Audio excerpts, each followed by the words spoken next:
श्री हरिवंश, श्री राधा वल्लभ, श्री हरिवंश। आज प्रेम तत्व पर चर्चा होगी। क्या है प्रेम, इसे जानेंगे और आज यह दृढ़ निश्चय कर लेंगे कि वास्तव में प्रेम किससे करना चाहिए। हम संसार में प्रेम करते हैं, लोगों से प्रेम करते हैं, पत्नी से प्रेम करते हैं, बच्चों से प्रेम करते हैं। वास्तव में क्या यह प्रेम है? क्या प्रेम हमें भगवान से करना चाहिए? आज इन सभी विषयों पर चर्चा होगी। तो सबसे पहले जानते हैं प्रेम क्या है। प्रेम वाणी का विषय नहीं है, प्रेम अनुभव का और सेवा का विषय है, त्याग का विषय है। जब आप किसी से प्रेम करते हो तो वाणी से नहीं कहना चाहिए। जो वाणी से कहता है वो वास्तव में प्रेम नहीं करता है, अपने किसी सुसुख वांछा की पूर्ति के लिए वह कहता है। उसका कोई मतलब होता है उस प्रेम में कि मैं तुमसे प्रेम कर रहा हूँ तो तुम भी मेरी सेवा करो, तुम भी मुझसे प्रेम करो, तुम भी मेरा ये काम करो, वो काम करो। लेकिन यहाँ पर ना तो कहा जाता है, न प्रेमी से कुछ वस्तु पदार्थ कार्य की अपेक्षा की जाती है, अपितु इसमें प्रेमी के लिए, अपने प्रेमी के लिए सर्व त्याग किया जाता है। बहुत कष्ट भी झेला जाता है, लेकिन कुछ नहीं मांगा जाता। बस यही मांगा जाता कि मेरा प्रेमी सुखी रहे, जहाँ भी रहे प्रसन्न रहे, और उसकी सेवा की जाती है। सेवा अर्थात मन कर्म वचन से उसकी आज्ञा का पालन करना ही सेवा है। प्रेम रहता मन में है और मन अपने वश में नहीं रहता है, वह रहता है प्रेमास्पद के पाद। प्रेमास्पद के पाद अर्थात सामने वाले से हम जिससे प्रेम कर रहे हैं, मन वहाँ चला जाता है। तो अब मन उसके पास चला गया तो कैसे प्रेम का वर्णन किया जा सकता है? यह प्रेम का एक साधारण सा नियम है। मन, यदि आप भगवान से प्रेम कर रहे हो तो आपका मन भगवान के चरणों में लगेगा, संसार में नहीं लगेगा। आप कहते हो ना, मैं भगवान से बहुत प्रेम करता हूँ और मेरे भगवान मेरे प्राणाधार हैं। तो क्या आपका मन भगवान में लगा हुआ है? आपका मन भगवान के नाम में, भगवान के चिंतन में, भगवान की सेवा में लगा हुआ है? क्या संसार में भागता है आपका मन? संसार की वस्तु, वो भोग पदार्थ को चाहना चाहता है, पाना चाहता है, हैं? शरीर सुख को चाहता है? तो अगर ऐसा है तो फिर आप भगवान से प्रेम नहीं कर रहे हो। मन भगवान में लगा रहता है, आपके पास मन नहीं रहता। निरंतर भगवान का में मन लगता है, वही प्रेम होता है। प्रेमी के मन पर उसका कोई अधिकार बिल्कुल नहीं होता है। मन, बुद्धि, प्राण, आत्मा सब पर अधिकार हो जाता है सामने वाले पर, अर्थात भगवान पर। अगर आप भगवान से प्रेम कर रहे हो तो सब पर अधिकार भगवान का हो जाएगा। अब आपकी नहीं चलेगी, भगवान के हिसाब से होगा। तो मन को संसार में न लगा के आप भगवान से प्रेम कर रहे हो तो भगवान के नाम में, रूप में, लीला में, धाम में लगाओ। तो यही सच्चा प्रेम है।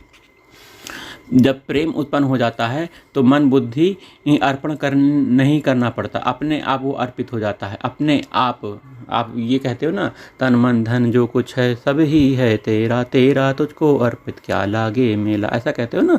तो मन बुद्धि जो अर्पण करने की जरूरत नहीं पड़ती होती है, क्योंकि जब आपसे प्रेम हो गया है, जब प्रेम हो गया है तो निरंतर उनका चिंतन होगा, उन्हीं की सेवा होगा, उन्हीं के बारे में सोचना होगा। मन इंद्रिय सब आपकी लग जाएंगी भगवान की सेवा में। तो भगवान से प्रेम करिए। प्रेम बहुत दुर्लभ वस्तु है भाई, सहज में नहीं मिलती है ना।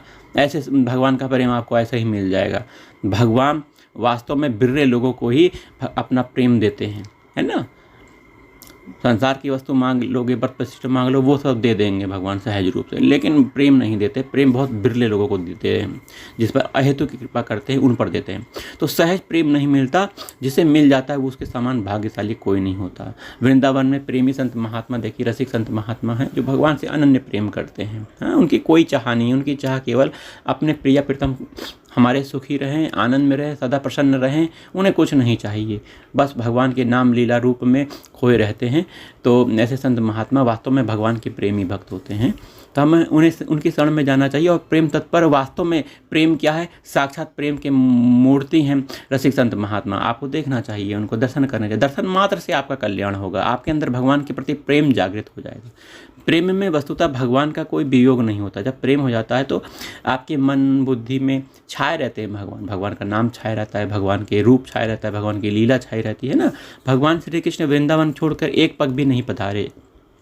श्री गोपीजनों को छोड़कर किसी भी समय कहीं नहीं जाते। गोपीजनों ने उद्धव को दिखला दिया था कि श्री कृष्ण गोपीजनों के पास ही निरंतर रहते हैं, क्योंकि वे स्वयं प्रेमी बनकर गोपीजनों को प्रेमास्पद समझते हैं।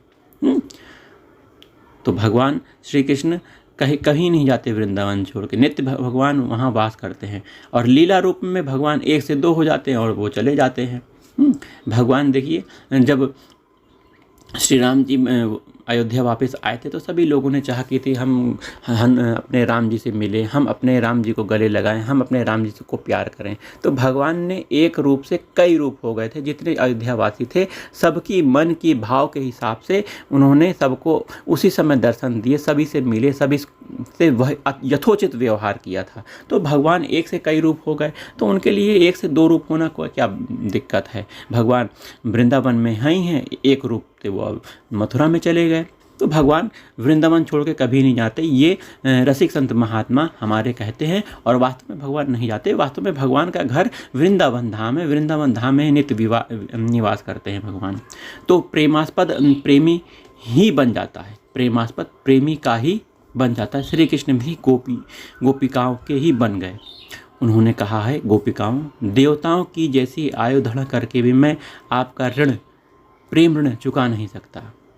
भगवान ऐसा कहते हैं। देखिए जो भगवान से अनन्य प्रेम करता है तो भगवान के शब्द ये निकलते हैं कि मैं देवताओं जैसी आयु धारण करके भी आपका ऋण नहीं चुका सकता। देखिए प्रेम में कुछ नहीं दिया जा सकता, सर्वस्व लुटा दिया जाता है।